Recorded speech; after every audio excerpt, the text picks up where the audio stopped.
Hello everyone, কেমন আছো সবাই? আশা করি সবাই খুব ভালো আছে, সুস্থ আছো। আমি আছি তোমাদের আশীর্বাদে। কোনো রকম খুব একটা ভালো নেই, খুবই শরীরটা খারাপ। আমার রিপোর্টটা খুব খারাপ এসেছে। শীত তো চলে যাচ্ছে, একদিনও তো পিঠে খেতে পারিনি। খুব ইচ্ছে করছে যে একদিন একটু পিঠে খাই। কেউ তো আর পিঠে বানিয়ে খাওয়ালো না, আর কেউ নেমন্তন্ন করলো না। তো আমি নিজেই এখন করছি। দেখো, একটু ছানার পায়েস করছি। আর কি করছি দেখতে থাকো। এইদিকে দেখো ছানার পায়েস করছি, এই যে গুড় দিয়ে, নলেন গুড় দিয়ে ছানার পায়েস সেখানে হচ্ছে।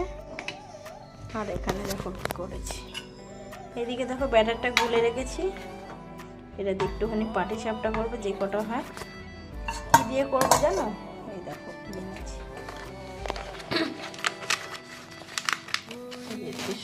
সন্দেশ দিয়ে এখন পাটি সাপটা করবো। সবাইকে টাটা, সবাই ভালো থেকো, সুস্থ থেকো।